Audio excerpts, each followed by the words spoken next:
patriot of the Central Valley.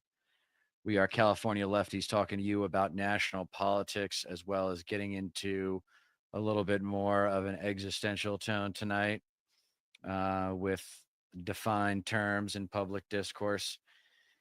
But we'll get to that in a minute. Stat Pat, I want to hear how you're doing. We haven't had a chance to talk really in a while. So give me the update on you and what's going on in the world and what are you feeling most strongly about?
Yeah, well, I'm not surprised by that.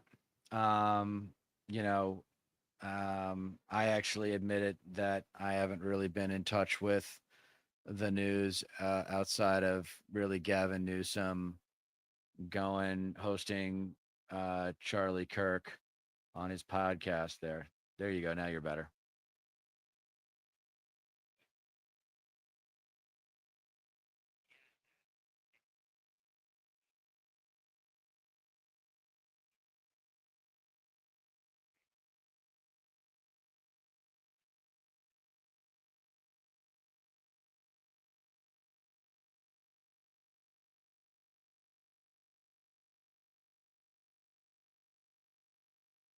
Hmm. Yes.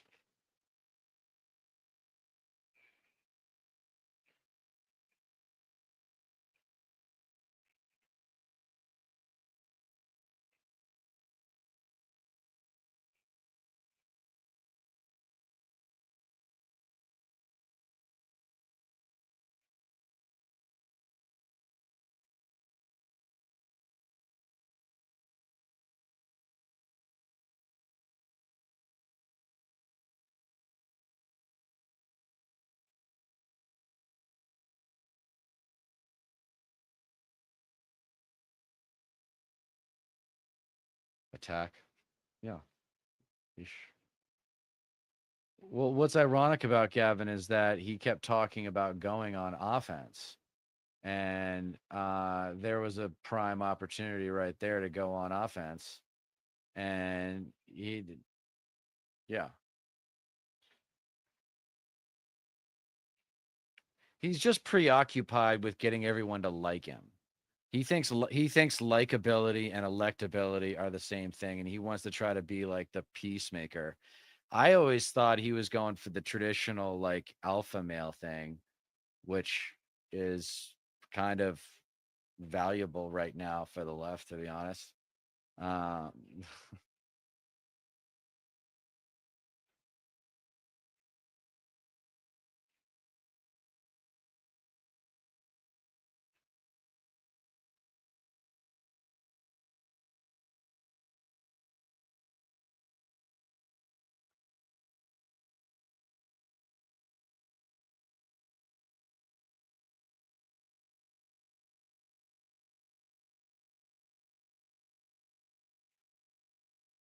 New voters, yeah.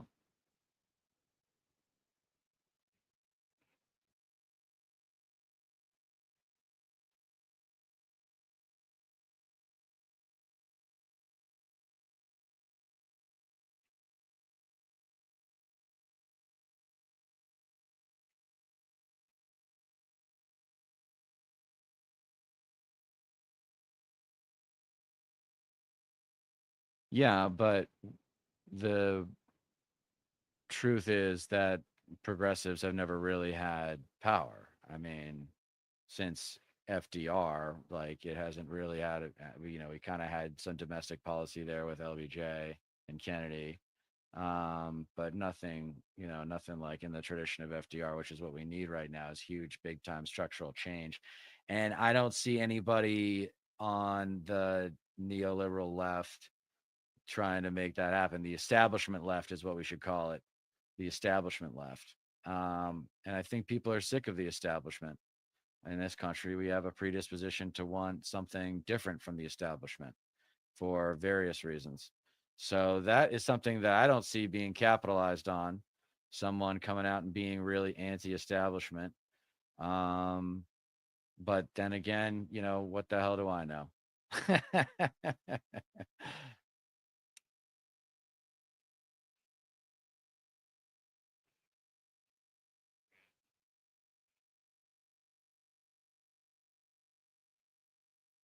Yeah,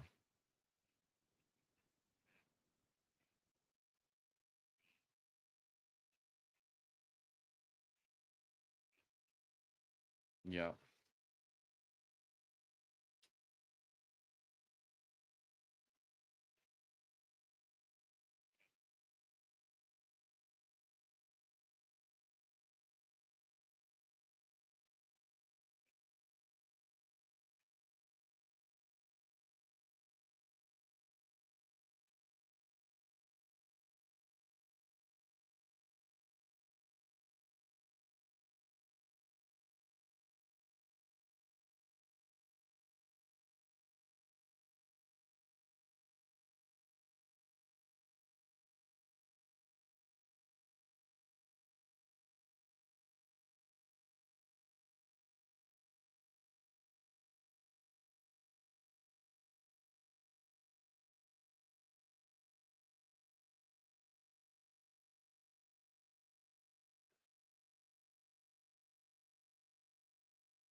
hmm,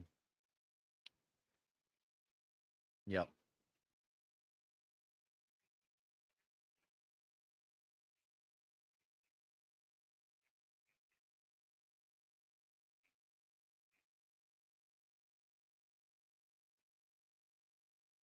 yeah. Who knows what it would have been like without COVID? Who knows?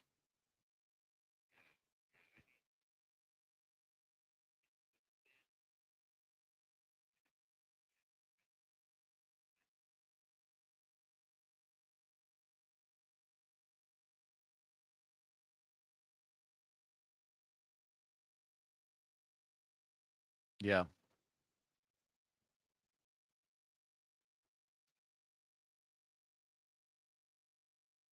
sure.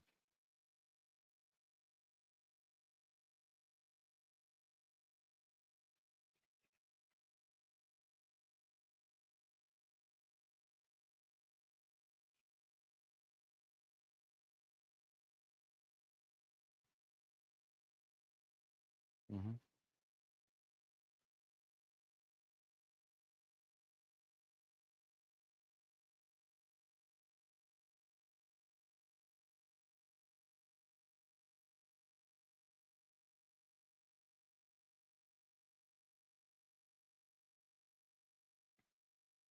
From 2008. Yeah.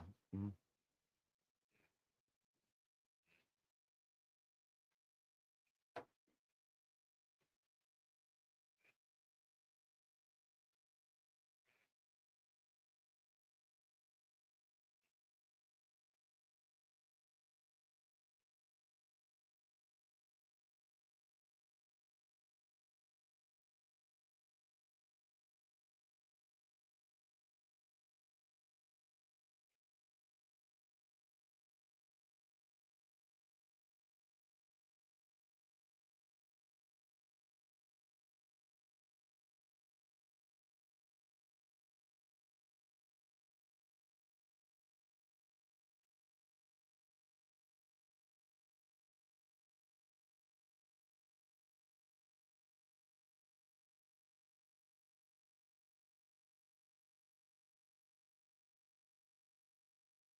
Wow.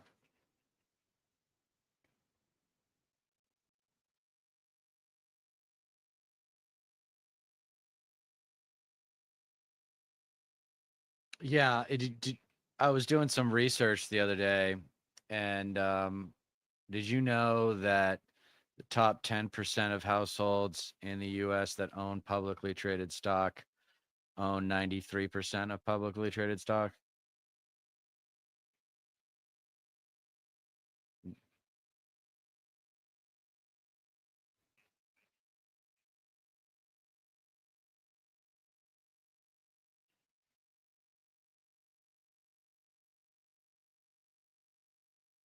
They don't have the money, dude. People are living paycheck to paycheck.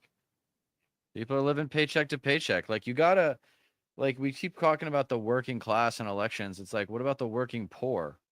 Why the hell are they not like? If you want to get rid of the bottom rung of society, like you got to lift them up and you got to give them basic services.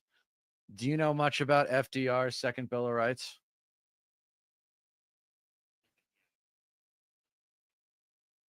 Dying.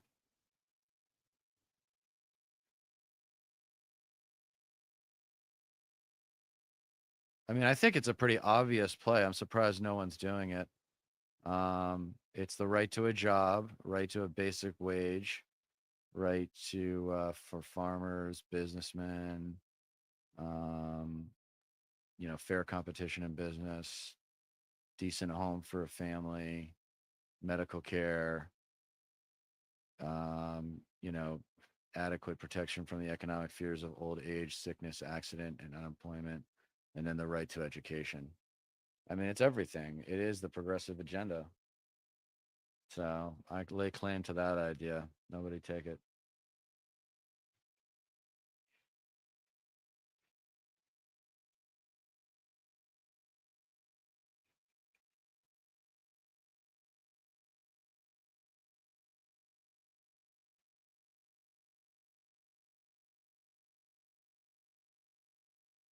Yeah, why not? I mean, it seems like a pretty amazing offering, and I think the the country needs to just get back to basics and fundamentals of the relationship between government and the citizen. And it needs to get over this idea that tax cuts and deregulation are like a natural part of managing a society. People get into labels, isms, right? Capitalism. I say conservative capitalism. It really is neoliberalism, um, all through and through, both on the right and the left. But it's just more extreme and obvious on the right, where it's just a different form of conservatism. Um, but yeah, we're not going to get anywhere until we get the conservatives out of the room. As they say in business, you want to get a deal done, get the lawyers out of the room. Well, in politics, the answer to a better decision making apparatus is getting the conservatives out of the room. And it's going to take someone with a big personality to do it. It's going to take someone with a big personality to do it and can speak with credibility about how to handle MAGA, because MAGA needs handling. This is out of control. Still, so many people have blind faith in him. I don't know what's his latest popularity numbers. Um,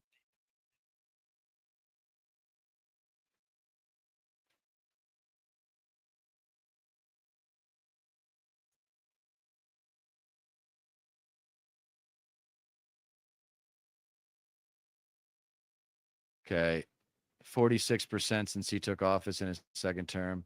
His first term overall average was a 41% approval rating. During both terms, his lowest to highest approval ratings have ranged between 34 and 49. He's never been over 50%. So you could get him down to a third. There it is, that third number, 34%. Might as well be 33.3. That's what I'm talking about. That's MAGA, is one third of the public.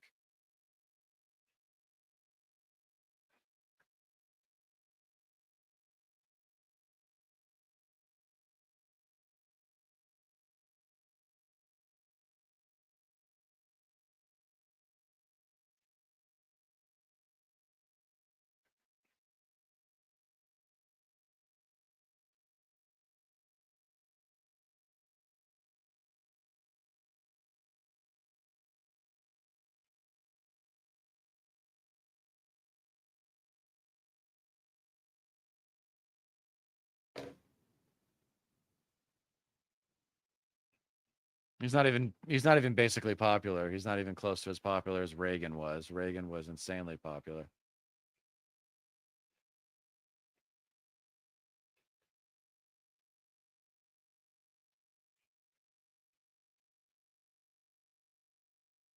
I think it's more of a statement about the condition of our media and how our media has flip-flopped. That's the realignment. It's not a realignment politically, it's a realignment with media, where media used to be a public good. And part of the assumption of media in the 80s and 90s was capitalism is good. Gordon Gecko, right? Greed is good. Like that's the self-interest that motivates us all to perform and compete. That's the engine of our society. And for people who don't like competition, that sucks. That sucks. That's why I think, you know, I'm like I think I've said this before, like I'm all about diversity. Um I don't care what you look like or where you come from so much as I care about your skills, talent, and passion. And um if I were to see, I want to see someone step up with a progressive message that has the skills, talent, and passion of a Bernie Sanders. I think it's that somebody can just pick up that fucking torch and more than one. Like, what am I talking about? Right? Like, it's got to be a network of people. It's got to be, I mean, the left needs stars, right? Like, the left needs fucking names. And the progressive left is just it's just a different cat, man. The progressive millennial and younger millennial or younger progressive, like it's just a more empathetic person. I think it has a lot to do with us living through like 9/11 and the Bush years and just that fucking hangover, remembering 2008 so well and being like the country all just being like, what the hell were we thinking with this guy, re-electing this guy?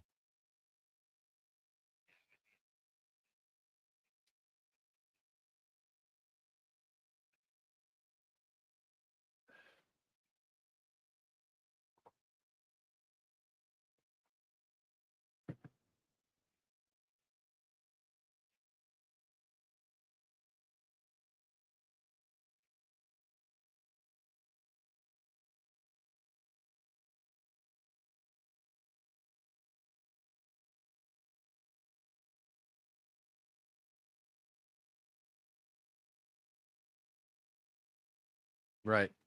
Narcissism.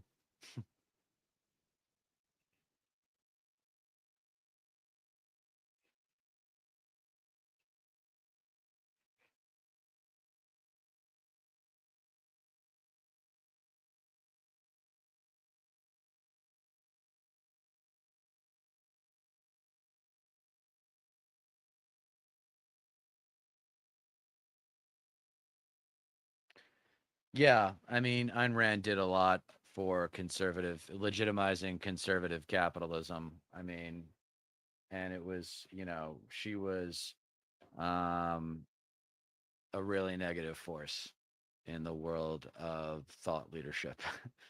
I mean, the good news is that there's 45 years now of failure from the White House and really the federal government as a whole. There has been 45 straight years of failure. Like the two major groups, conservatives and the neoliberal establishment of the DNC, those are the real power brokers. If you don't know that, and that's, maybe a good segue into our question is like, how many people do you think know the difference between neoliberalism and progressivism?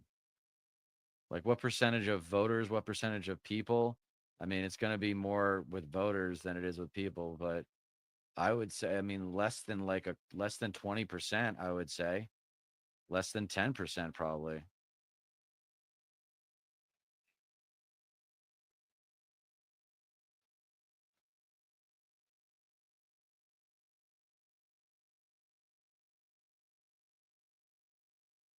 No, they lump us all together. They think we're all like Chuck Schumer fans.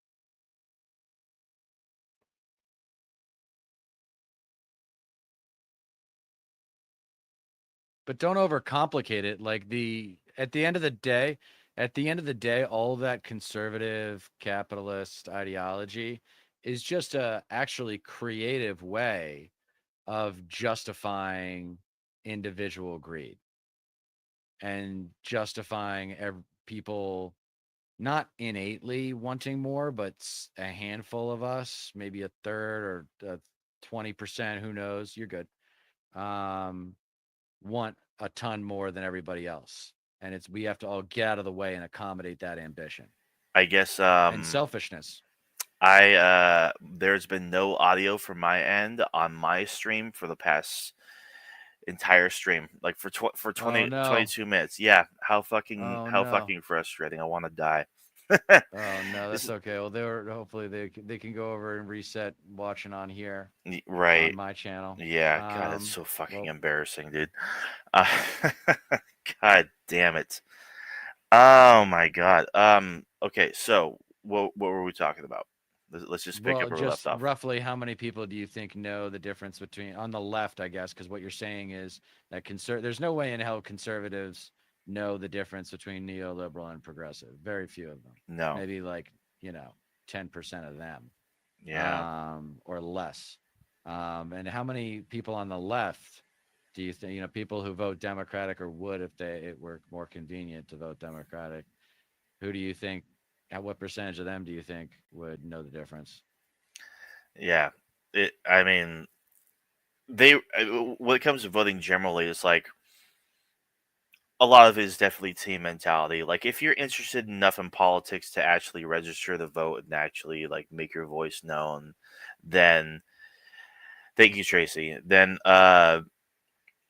it you can go one of like a handful of ways. You know, like you recognize that the Democratic Party is the only vehicle for actual like bold change and whatnot. But like they're not perfect, or you're just like you're a party loyalist. Like you understand how bad the opposition party is, and it's like you don't think much deeper than that. I think there are a lot of others, even on the Republican side, definitely, who don't think any deeper than go red team go or blue team bad. Hmm. Like because when you get into like a lot more of the ideological aspects of voting, usually people, I mean, that's where a lot of independents come in because it's like I don't want to be associated with a party with parties that believe these things. Not to mention you're basically there are a lot of people like ourselves included that are outside the Overton window that excuse me that want to be that want these parties to represent ideology that's more akin to them. And the thing is, I think the general American public is outside of the Overton window. It's just they're not being catered to rhetorically enough. There's not a narrative being crafted by the mainstream political media that is resonating with them like it should. Like you're not Hmm. you don't hear on mainstream media, especially about how bad homelessness is, like how much Hmm. like it's increased 18% in the past year, and like Hmm. if they do, they're not going to tell you why that is. They're not going to Hmm. tell you about like what the primary causes of homelessness is, and how if you dig deep enough, it's tied directly to capitalism. And of course, or healthcare, for example. You know, they're not because a lot of these programs are heavily funded by the pharmaceutical industry or the healthcare insurance companies.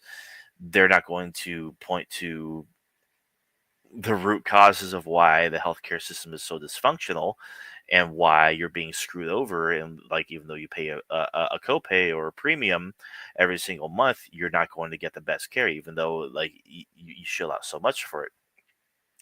And that's because like it is up to these companies, the insurance companies and the pharmaceutical companies, to deny you care because it saves you money.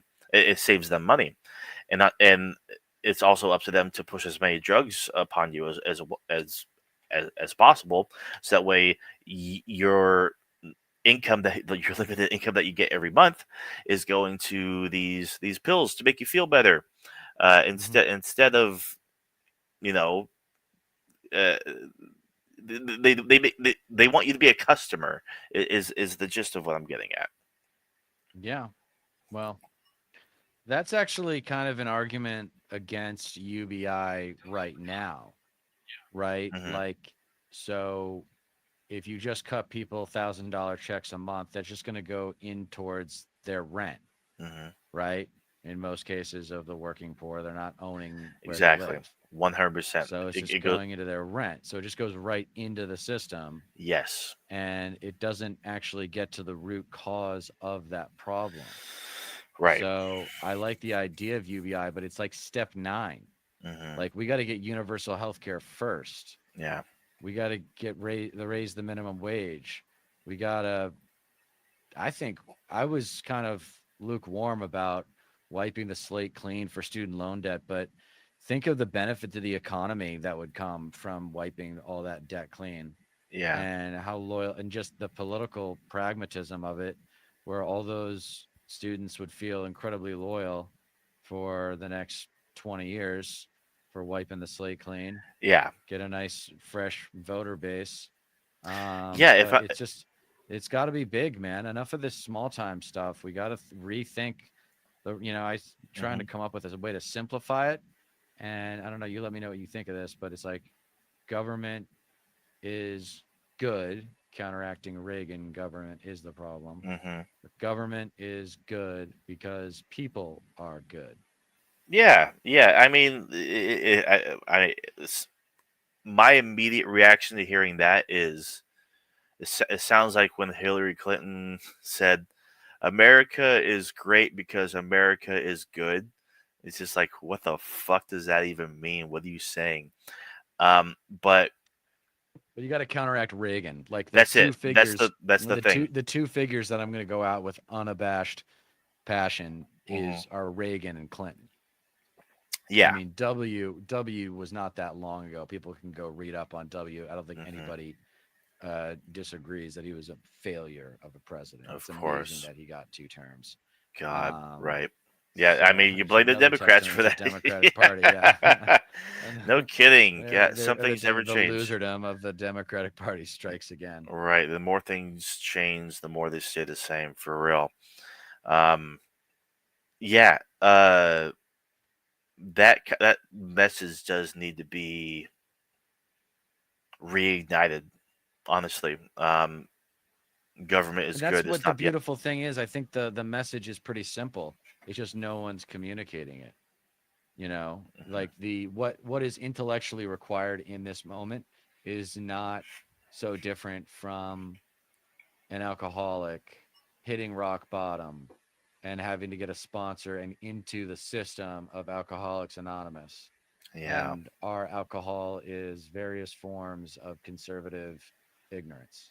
Right. And to a lesser extent, but also detrimental extent, neoliberal Hmm. ignorance and naivete about Yeah. capitalism being fair if it's just tax cuts and deregulation. And yeah, there's incremental stuff here and putting money into public works and whatnot. Biden's infrastructure, Hmm. for example, was respectable. Right. Yeah. Yeah. But at the end of the day, it's still just incrementalism. We're not dealing with the root problems of this stuff. No. Like Biden could have, you know, cleared out student loan debt as No. like a That's that. hail mary, That. as like a hail mary to Yeah. That's help something. Kamala. I think because we brought it up earlier, and that's something I think could really go a long way. I forget who um is championing that right now. It might be Tim Walz. I need to catch up on excuse me, some political videos and whatnot and see exactly what he's been up to. But if it's not him, it's someone else. And like championing debt relief could definitely go a long way, especially with how successful Tim Walz was with it in Yeah. Minnesota as governor, for sure. Hmm. Honestly, like, oh well, you muted. Yes, Megan says appreciate the mentions of neolib. Um, He had it stopped twice by the courts. How could he I think pull that? progressivism's Oh, sorry. You got a good one. Um, are you talking about Tim Walz having the court stop that? I thought it was successful. I thought it went all the way through. Um, but the basic idea of it is over time, like as debt accumulates, it depending on where it gets held, it can just be bought up again on the cheap because like not everybody wants to be holding on to debt like wherever like you're lending and whatnot. And I think Tim Waltz, if I'm not mistaken, used the surplus that he had for the state of Minnesota to buy up outstanding medical debt. If I'm not mistaken. Oh, Megan's Yeah. talking. Okay, Megan that says Biden's student debt relief stop at the courts. That's right. Yeah, Yeah, by that's what happened. Cruz. Yeah, of course. Yeah, So Tracy Eva says building more affordable homes and social housing on a massive scale. Yeah. be great. I mean, China built Fantastic. cities. Yeah, China built new cities for their people, entirely new cities. because Yeah, that's what their population growth required. yeah, And now their population growth is like evening out, not becoming is not as much of an issue of as it course. was. Yeah, yeah, and But that also has problems when when your population doesn't grow generation from generation. That creates problems like with like Social Security, for example, would be problematic because you don't have as many people paying into it year to year. But right. that's a little technical. Yeah, yeah. China. I love how people think China is a communist nation. No kidding. It's basically a totalitarian state. You know, they utilize capitalism as a means to an end. But Yeah. even though their society is like highly socialized, like there's no doubt about that. But it's not very communist at all, actually. No, Uh, there's a huge aristocracy and they run everything. It's almost like an oligarchy in a weird way. no, Um, it essentially is, even though it's like there's a central figure behind it all. Yeah, I mean not too dissimilar from Russia, honestly. yeah. Tracy Evans says the climate crisis needs to be central to your campaign. Bingo. Completely agree. Yeah. Yeah. I mean, that much is, I think that's going to be only, the Gen Z cares about it. They're going to be around for it, for the Right. consequences. Yeah. So that's the big question for me is will Gen Z be more politically active than any young generation since the 60s? I think there's a good chance. Yeah. I mean I would hope so. I mean um we definitely need a whole hell of a lot of energy because there's essentially fucking none right now, and it is like the silence is kind of deafening. Um China's publicly owned capitalism, which is socialist, but then no voting. I mean, yeah, they're going to vote for. I mean, like I think Xi Jinping is like the only candidate that ever runs, but if it's not, then it's like a guy that he picks. I'm not exactly sure. Straight up feudalist, 100%. You get your rations and do your work. Here's some suicide. Yep. That's exactly what Silicon Valley wants. It's exactly what those fucking weirdo tech freak billionaires want. It's Yeah, fucking. somebody's got to take them on. Oh my god. Yeah. I mean, there you go, Democrats. Fucking go after these fucking freaks that want like to fucking devalue the dollar, crash the market, buy up everything, and like create these little network tech feudal states where people are essentially owned by corporations. Go after that fucking weird ass shit. Can we Yeah, I make think that would work. can we make robot bees? Yes or no? I have no fucking idea, Megan. I have no idea. Yeah, I just um re-promoted since fucking audio was out because I noticed like people were coming in and out, but they would just immediately leave. It's like, damn guys, the least you could have told me was that like I didn't have any audio at my end, but whatever. Sorry Um, about that, man. That sucks when that happens. yeah, it's whatever, honestly. Um, what have you been up to lately? You said that you were doing like some sort of networking thing recently. Yeah, I've been doing a lot of networking across the state, having fun with the Democratic Socialists of America chapter Oh boy. here, and yeah, it's a cool institution. Um, a lot of good people. I Yeah, wish they had more power. It's kind of they need more of a voice, and I think could be a really valuable resource of if course. they had a little stronger connections to each other. The chapters are a little bit siloed, but it's good Right. people. It's really good people. That's Smart. good. Everyone's. It's like too smart for their own good, man. It's like when you're really matter of fact about all this stuff, it's you kind of accept it, and there's kind of an acceptance that comes from you know being a progressive because they haven't had their chance. You know, Yeah. um, and I think there's a little bit of a defeatism there. I don't know. I mean, sure. I think the midterms are really going to what determines a whole hell of a lot of our political future in the United States. It just couldn't get here quick enough. Like I felt like 3 years have gone by in the past 2 months. It's absolutely insane. Like, w- and there's really not many metrics right now to just like determine where we are politically, ideology, or even fucking mentally when it comes to not just Gen Z and how they look at the future of the country, but the progressive left as well. Like a lot of them are still melting down, screaming with their heads off, like like their heads on fire and shit, which is completely like valid given what's been going on. But Yeah, it, it's just there's just no direction at all, and that's like the most there's nothing encouraging about this situation no, if you're on the left. not at There's nothing fucking all. encouraging. And so it's Like like, maybe a year from now, if we've weathered the storm as a country, if we still have a country, um, mm, then people will have optimism about whoever might be running in their local primaries.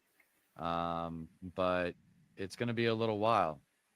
It's going to be a little while, before we start to really see a new generation of politicians in the Democratic Party, because I believe that's what it's going to take. It's going to take a new generation to take over the party and really reorganize the strategic plan for the party for the next, not the next 4 to 8 years, but the next 20 years, you know? right. Um, Yeah, I think it's easy to get locked into defeatism given how the party that is supposed to be in opposition to the party in power is showing no fight at all yeah. and are literally actively openly saying play dead and we have no plan, we have no leverage. So it's just like, and these are the dinosaurs. These are the people that they're just are um buttressed by the fucking party elitists. You know, like who the fuck actually likes Hakeem Jeffries? Who the fuck actually sees him as a leader? Why Nobody. why is this our fucking current situation?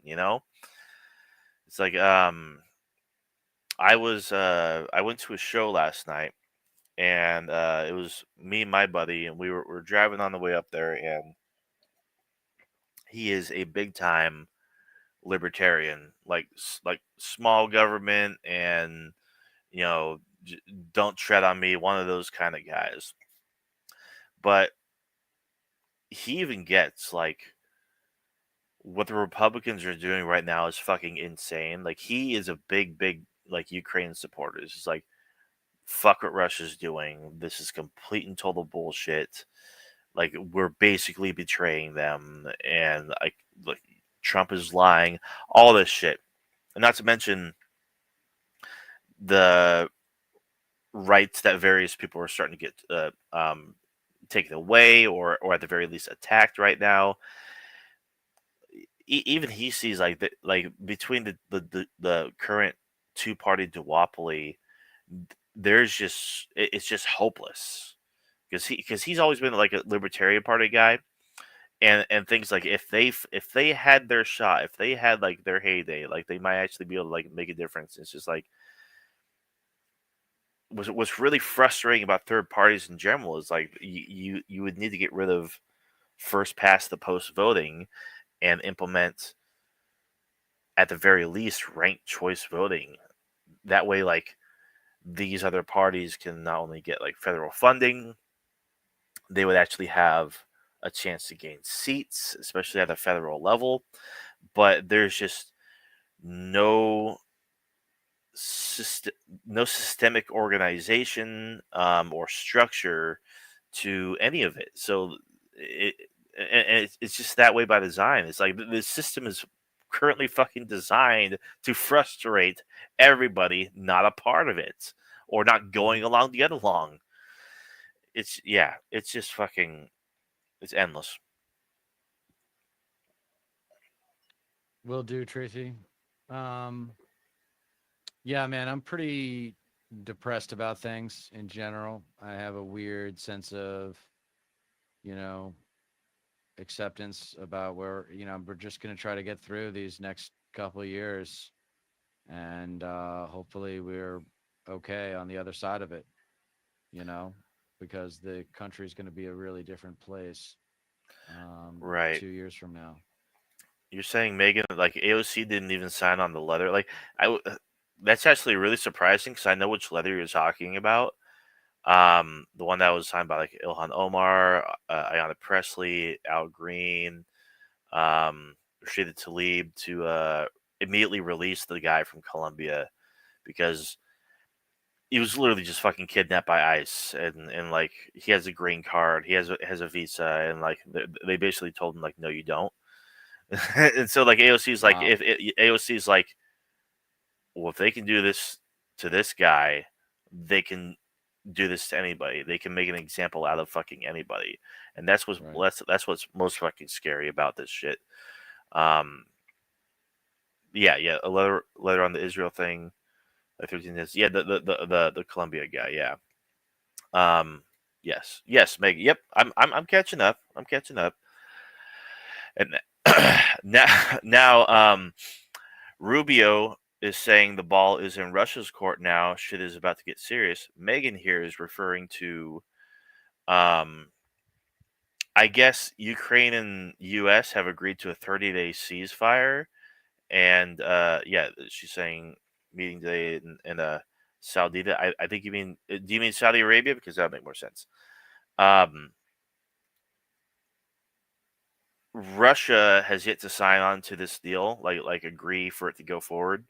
I guess the United States and Ukraine actually met and are they went they're going through with an actual like 30-day ceasefire proposal. So yeah, it really does depend on what Russia does right now. So I guess we'll see how that plays out. Let's see. They revoked it, but they're looking at connections to terrorist orgs, which totally can be used against American citizens under Patriot. Yep, yep. Um, yeah, they're claiming that this Colombia guy is tied to terrorist organizations. So we'll see how this fucking plays out. Whatever. Yeah, exactly. That's what most people in America think is about foreign policy these days. Ever since the end of the Cold War, well, there was the war on terror, obviously, Mm-hmm. so that influenced things, but Right. really faded since the end of the Cold War. This idea of like foreign policy, like we just don't care. It's just like we got two oceans protecting us, and we just think we're Yeah. invincible and no one can touch us. Right. And that's why Yeah. I appreciated Zelensky's balls at the meeting. He's like, it's going to affect you at some point. Like, this is what's going on in Ukraine is going to affect you at some point. Yes. And it was, not surprising the way he was treated. But I'm glad to hear they might get a 30-day break Yeah, for recouping. But I mean, at the end of the day, is Ukraine willing to part with any of its land? Like, they don't seem like the types of people that would be willing to accept giving up any of their land. They already lost Crimea like back in 2013 or whatever it was. yeah. I think, I mean, if anything, because there's been like over a decade plus of Russian interference in the Donetsk and Luhansk regions, I believe, are what they're called. That like I don't know if there would actually be any recovery of that region to Ukraine, because like the idea is that region um, has been seeking independence, but even Hmm. is uh, that is worth questioning because like what exactly is the legitimacy of those claims because of the massive Russian interference. So I think at the very least,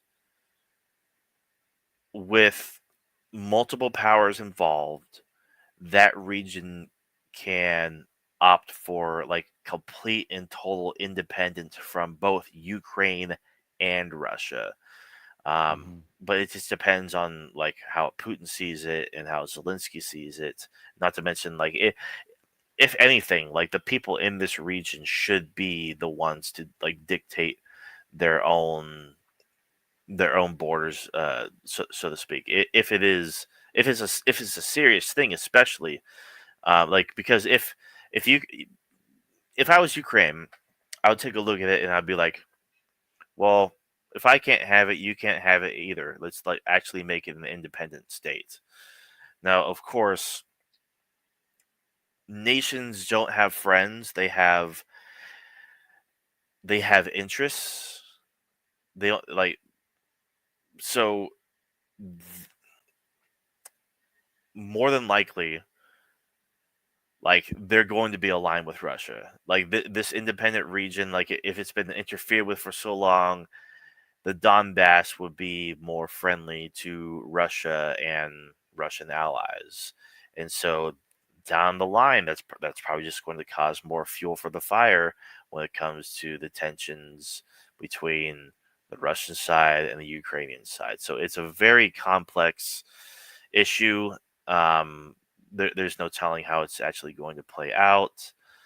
Um, Well, yeah, I think Russia's going to probably end up with some land and there'll be peace, and maybe it'll be a year maybe, from now, yeah, maybe it'll be 2 or 3 years from now. But I think the most likely thing is Ukraine will have to give up some land, yeah. and then Putin will call the dogs off at least for a little while, and then he'll find an excuse to get into war with somebody else No, because that's what Russia thinks that they need to do to make a point. exactly. According to Megan, the Donbass was Welsh. It was Welsh for real. Really?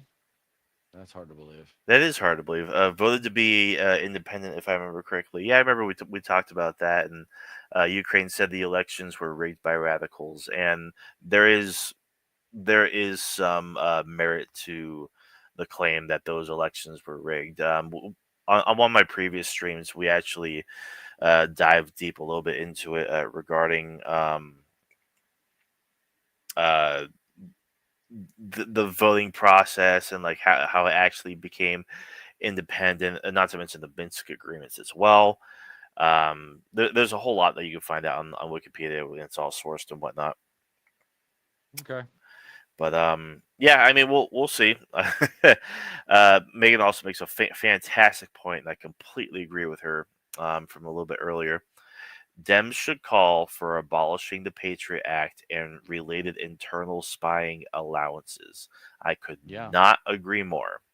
Honestly, absolutely. yeah, yeah. I mean, given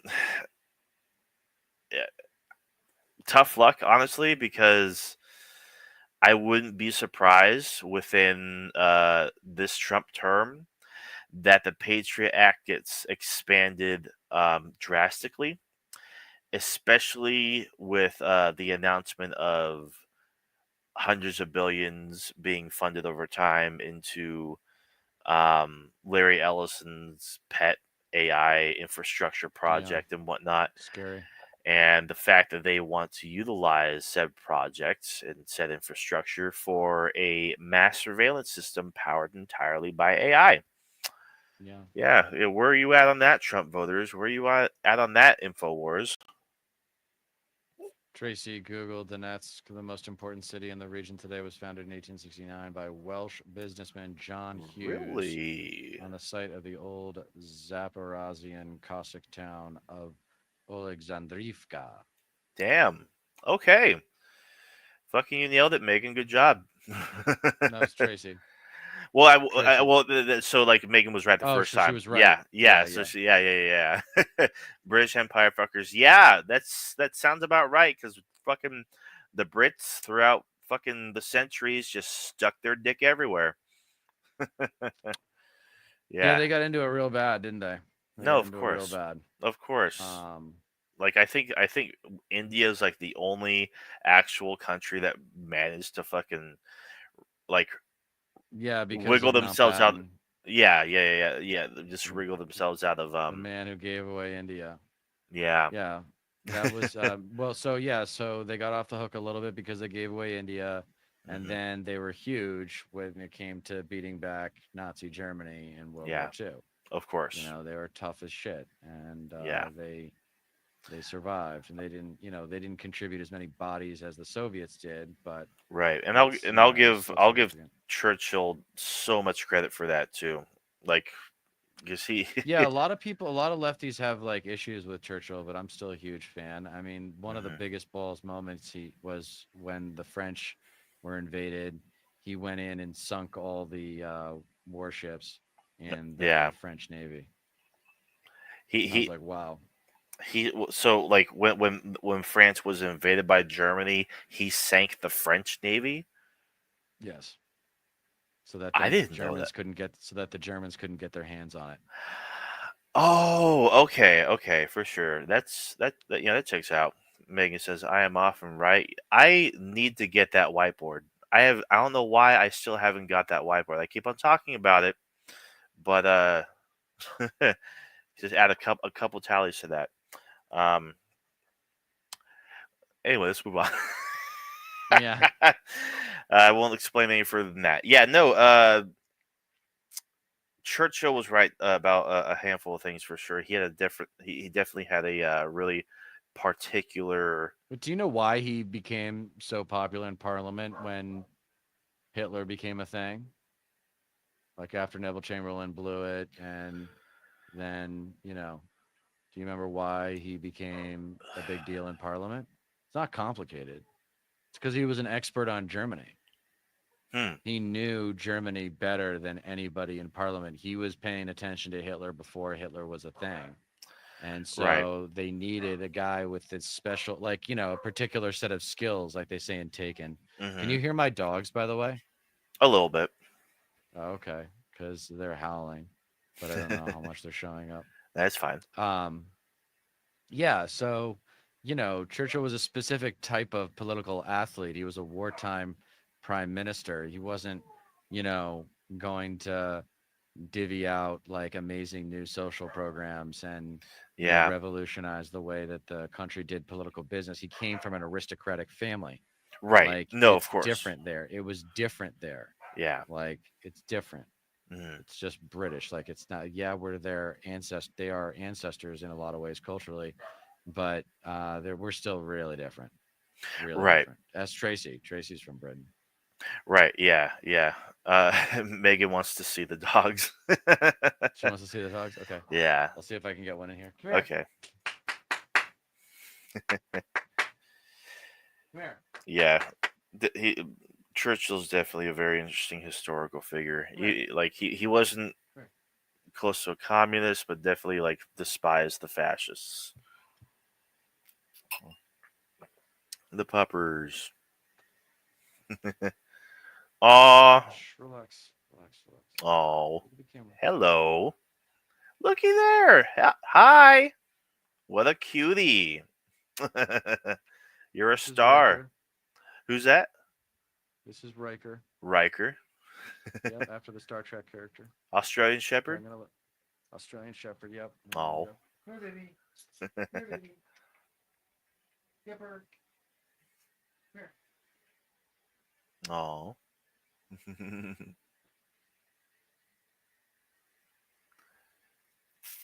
You're getting your wish, Megan. Oh, another Australian Shepherd. Okay. And this is Skipper Dipper. Oh, I used to dog Okay. sit a shepherd that looked exactly like that one.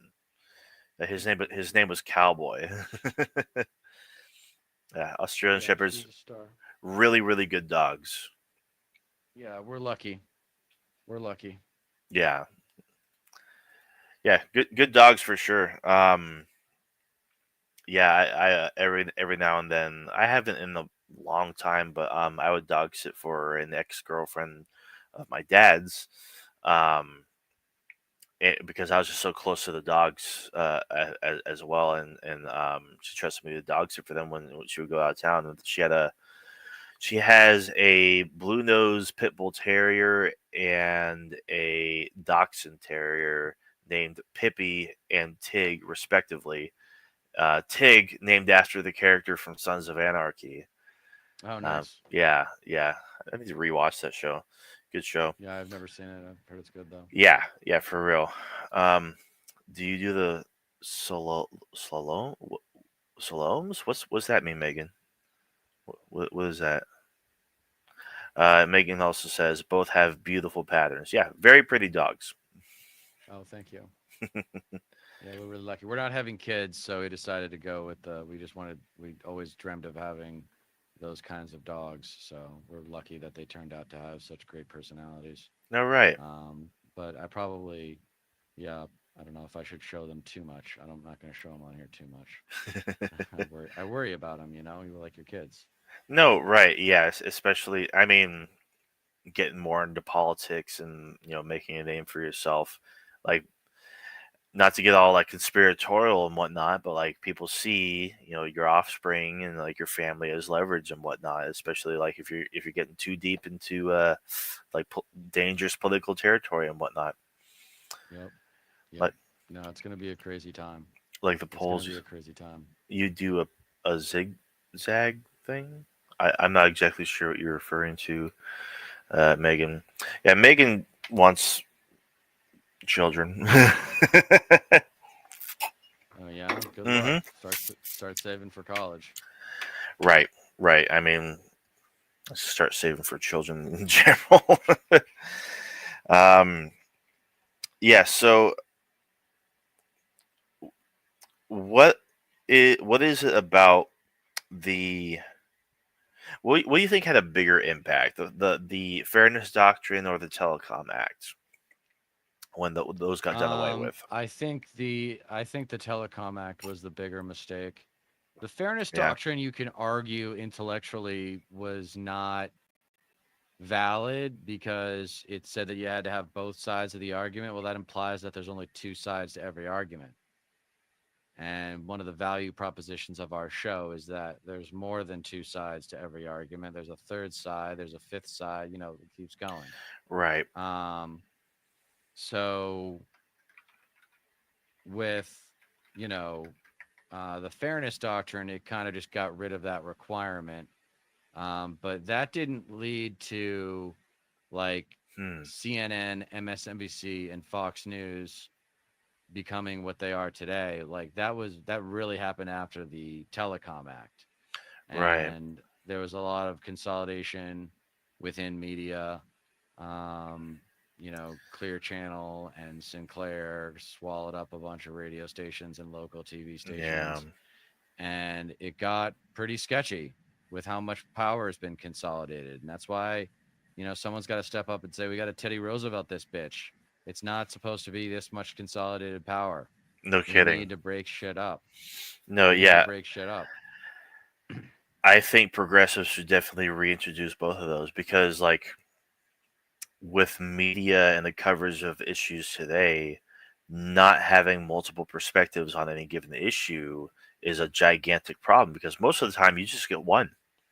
Like, especially on the right, like Right. on MSNBC and especially CNN, they're fucking especially guilty of this. You'll get two perspectives that are well within the Overton window, and the way it's covered, excuse me, it's it's covered as if there's an overarching neutrality bias, like a net that just covers the whole discourse on any given topic. And so, like, there's like say for instance there's a topic that where there's like like clearly there's a side that is a lot more factual, a lot more grounded, a lot more based in reality, that is treated generally as if it is just as okay of a position to hold as the opposing view, which is not as based in fact, not as based in reality. And like there examples of this have popped up on left media, liberal mainstream corporate media to be exact, over the years, a handful of times, and in really disgusting ways. So I think because I love to do like a deep dive on like all these great things that were in place for a reason, just being stripped away by whether it was Reagan or especially Bill Clinton, and how bringing those back today would make a whole hell of a lot of difference. Hmm. It's because ultimately it's about informing the public. Like, wouldn't you rather, if you want to make America great again, why don't we bring these things back? Why don't we outlaw fucking stock buybacks again? Fucking another thing that Reagan got rid of. Yeah. Yeah, no, I saw, I Yeah. saw, I saw Megan. The reference for dog salon. She's talking about like the poles that you stick in the ground, and the dogs like go like zigzag back and forth with them and whatnot. Hmm. Yeah, yeah, I see. Like the for like playtime or at dog parks and shit. But yeah, like educating the public on these things that made America actually pretty good. I think could go a long way. Well, I know we got literacy rates problems, man. We got a lot No, of ignorance, of and people are course. so busy. A lot of people who are in that bottom 50% who own 2.5% of all wealth, that bottom 50% really doesn't have time. They're just basically working to either stay out of debt or stay afloat while they're in debt. Like, it's Yeah, just brutal for the people who just don't have the time to research candidates and research um, like that they should even vote twice in even years. yeah, A lot of people don't even know that about the primary system. right. And it's like someone needs to kind of come back and help us graduate high school and redo all the social studies and civics classes so that everyone can get on the same page with how the government works and its important and its role in our lives. No kidding. Um, Yeah, because it's important, man. And, capitalism is on the decline and big time. socialism is on the incline in terms of popularity. There's Yes, no doubt about that. of course. So, and people say, oh, it's socialism. Well, Social Security is socialism.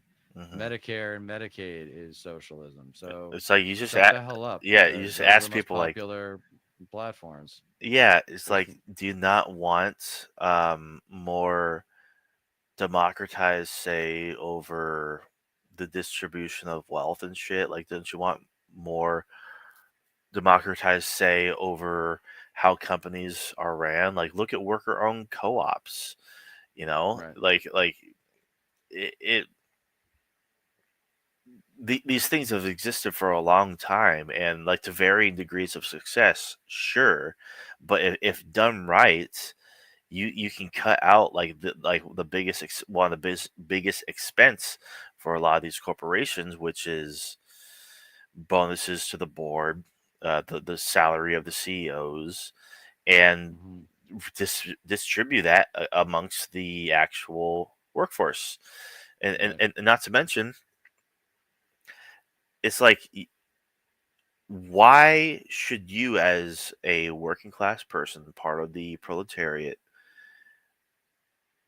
work tirelessly, like week after week, like longer and longer hours for no bump in pay, yet you're one of the most productive members of the company, and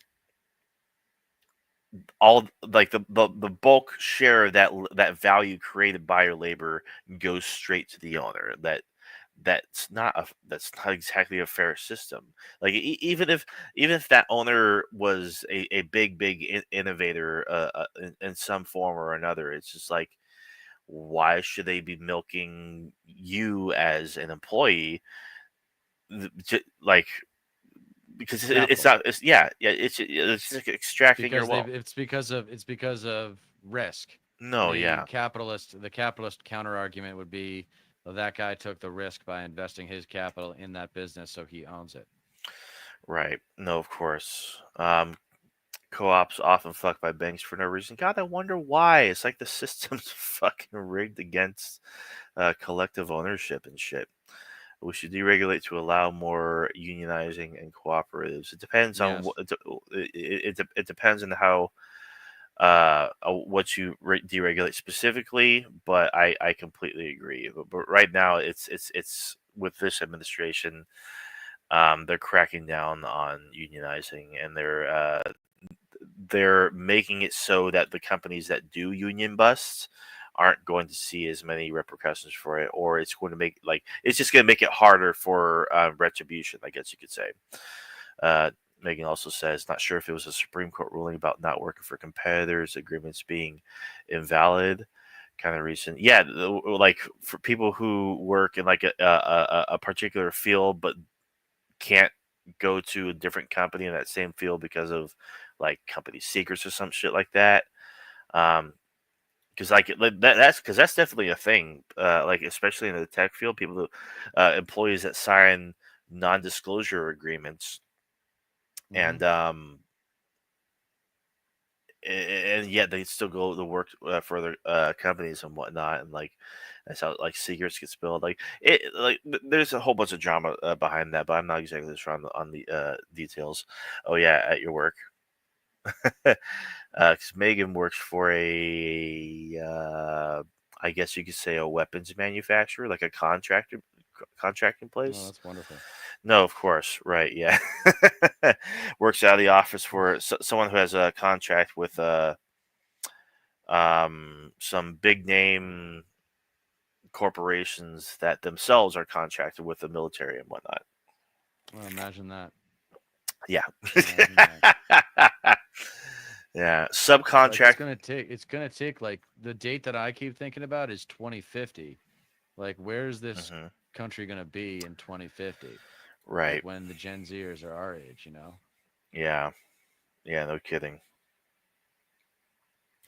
Yeah, completely I am agree. wa- Tracy Ava says I am watching a lot of Richard D. Wolf at the moment on YouTube. He is also big on worker co-ops. I like Yeah. Richard Wolf a lot. I think he could be a little bit sensationalist, but his knowledge of capitalism is pretty much indispensable. Like, I have a Hmm. big amount of respect for him. He's very informative. Megan says, Um, yeah, subcontractor of a contractor, and they also work in health stuff, like stuff for cancer, radiation therapy. That's really good. That's good as well. um, oh man, I don't know how much longer I can go. Yeah, yeah. I don't blame you, dude. Um, yeah, the future of the DNC needs, you know, I mean, we end up talking about that resurrected. goddamn party like every time because Of course. conservatism is what it is. Like, it's proven what its legislative goals are Yeah, since 1980, and there's no mystery about it. yeah. There's Whereas the no. Democratic Party keeps kind of suggesting that they might be a better version of itself this time around, Yeah, and they never are. that's the thing, and we talked about it in the previous stream as well. There's nowhere else for conservatism to go. like it's not a useful ideology anymore. Like Right. it's served its purpose. It has no place in our current society. So the only way for conservatism to go is further to the right. So you Right. get more and more fascists, more and more out and Yeah. out like extremists within the Republican Party. And Yeah. the rhetoric gets a lot more fascistic as well. And like because like and with that like more nationalism, more e- exceptionalism, traditionalism, for just for the sake of it, just to out extreme themselves. Whereas like Various forms of the three big sins, which is narcissism, ignorance, and hypocrisy. yeah, Those are the America's three big sins, as far as I can tell. right, right, yeah. I mean, whereas on the Democratic side, like the sky's the fucking limit. They just won't like take any opportunity to do so because they'll be fucking seen as too radical, like too communist, too socialist. It's just like who gives a fuck? You're helping people. It's like what I think it was like what was it? Truman? It might have been Truman. It might have been Truman that said like well, it seems like they just want to label anything that actually helps a lot of people as socialists, Yep. or yeah, something along those lines. Yeah, it's like Rachel Horning making a good point here. Soviet project wasn't communism, but state capitalism. Yeah, yeah, more or that's what less. that's what I've heard too. Yeah, I don't I mean, pretend to have studied the Soviet Union enough, but I mean that's the thing though. Like communism has never like actually worked in practice. Like as a leftist, I can fucking admit that. You know, right. like there's a lot of fucking um right wingers that want to point to this country and that country as you know failures of communism, but it's like they were never communists to begin with. And then there are some like other right wingers that are kind of like in the same vein that are like, oh, these are all communist countries because I don't know, there's just like just too left wing for me to comprehend. It's just like no, technically they're not. you know, Hmm. uh, the maturation of Marx's vision was co-ops, essentially. Yes, yes, he did emphasize that a lot more than Yeah, the people give him workers credit for. owning the means of production. Yeah, and then I think Lenin even took that even further. Um, but yeah, no, like it just the ideological illiteracy on the right, whereas it's like you do understand like where unions go, labor goes in general, you know, the working class goes because like the stronger and the better and bigger that unions are, the more powerful their collective bargaining is. And if they're getting better deals on their union contracts and whatnot, industries that don't have unions have to follow suit in order to compete. So that means like Right. even industries that aren't unionized can get better deals with their employees as well, like offer better salaries, better benefits and shit. And it's because of the work that unions do. Hmm. But like, I wish They I just could. had that legacy of they just had that legacy of corruption. Unfortunately, unions in America Oh, means sure, historically has a lot of corruption issues. right. But I'm watching The that's what we. Sopranos. Yeah, exactly, exactly. Yeah, it's unfortunate, but like I, I mean, there's definitely always room for improvement here and there. One thing I am kind of looking forward to is we'll read this first. Basically, the ownership of the means was simply transferred from private ownership to state ownership, and division was unrealizable until the workplace is democratized. Yes, yeah, because otherwise it's just centralized power. They put on the facade of doing everything for the worker and empowering the worker and whatnot, whereas living conditions just deteriorate while the power of the state increases. Hmm. It's like one side of the same coin. It's like fascists kind of do the exact same thing, except they're a lot less friendly to the worker. Um, of course, I digress. Like there's it goes a whole lot deeper than that. But I forget what I was gonna say before that. But If I end, will you? Can you keep going? maybe I got nothing really much else to touch on. Yeah, Okay. Megan says Soviets went for worker owned first, less capitalist than Mao. Yeah, yeah, that's true. Unfortunately, conservatism is modernizing faster than liberalism. Yeah, yeah. Honestly, like all the left and all Democrats have to do is stop being so goddamn afraid of being labeled as radicals or communists and whatnot, and just frame their advocacy in a way that like comes off as centrist. Be the moderate, but also government is good. Like stop like Yeah, emphasizing. counterattack. Go after their archetypes. Go Yeah, after their legacy names and historical figures that, you know, epitomize their ideology. yeah, But anyway, man, I'm gonna run. for sure. I'm just Oh having a long day. no, I yeah, appreciate I feel it. it though. Yeah, yeah. No, I stayed out late last night after I went to a kick-ass hardcore show up near Sacramento. I Nice, went to a bar afterwards and stayed out to like one. So like nice. yeah, not not the smartest thing for a work night, but Well, we'll get more.